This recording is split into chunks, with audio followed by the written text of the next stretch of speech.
I just did this very recent ride. I started from around the Poughkeepsie train station, and you can get on the Greenway.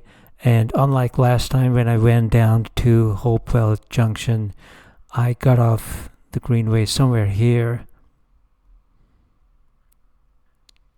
Yeah, I think it was this tidal road, and it goes in between all kinds of farms. Not as beautiful as west of the Hudson overall, I would say, but there are some farms and animals and incredibly steep peaks up here. I went up here, and then I went on to this overlook road, and I think I ended up on this big road and got back to the Greenway here and rode back. Very interesting. Not as nice as the Mohonk Mountain. I mean, this is the most beautiful place up here, but pretty good. And I'll show you some pictures. I saw a lot of new houses and developments. The houses are not terribly ugly, but they are not beautiful or traditional either. And the views are absolutely amazing. So I took a few shots. If you have a car, it's probably not a problem to get up there, but with a bicycle, if I did not have an electric support, I probably would have died trying to climb all of these hills. And the hills are small and steep.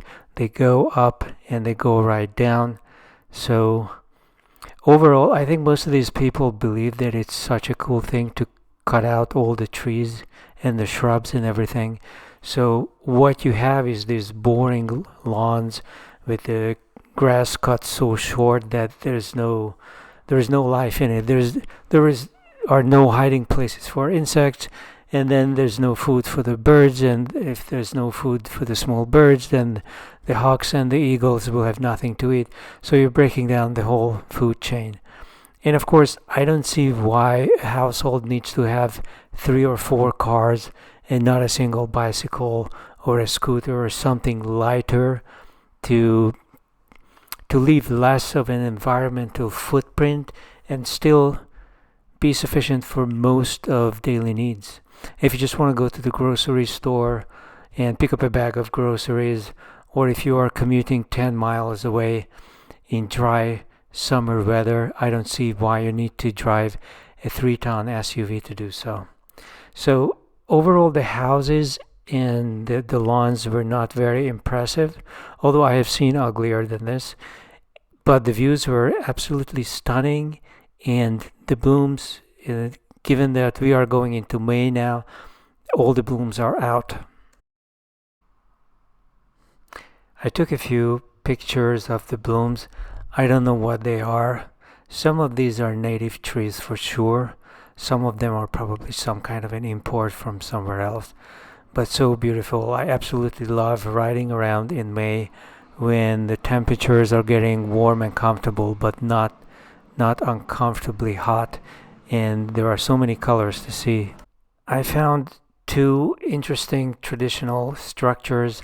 This one is definitely built on top of something that looks like 18th century natural stones, and there are these arch-looking things that might have been maybe a big door or a window or something like that, and they just put a new structure on top of it. Not the most beautiful. I would prefer to expose the original stones, but maybe the original structure was badly damaged. That's possible. So there were some historic houses back in the 18th century in this area. And then I found this most interesting place.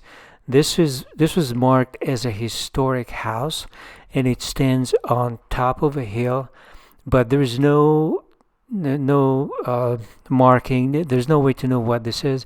I tried to look this up on the Google Maps and also did a search, and nothing comes up. This is somewhere just east of Arlington, which is a part of Poughkeepsie, but I think this place is outside of that. And there's definitely an old 18th century structure made out of traditional stones, and they built something on top of it, but it's kind of okay. It's not bad the way it's done. You can see the new bricks around the windows, and definitely the front terrace and the roofs are definitely new. So it's kind of a weird thing to put something brand new onto something so old.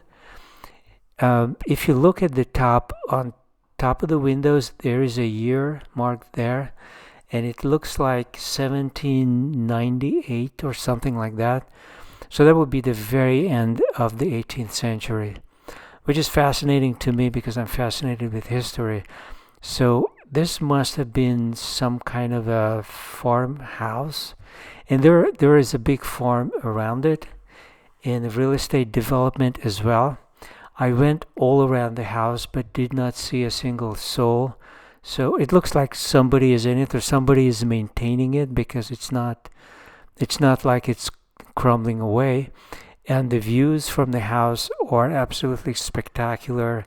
You're looking over some valley. It's still not the Hudson Valley, but there are all these little hills and valleys with springs and rivers running in them. So it's just a spectacular place to visit. And I'm definitely going to be back, and I'm going to try to find out who owned this house, or how this thing came about.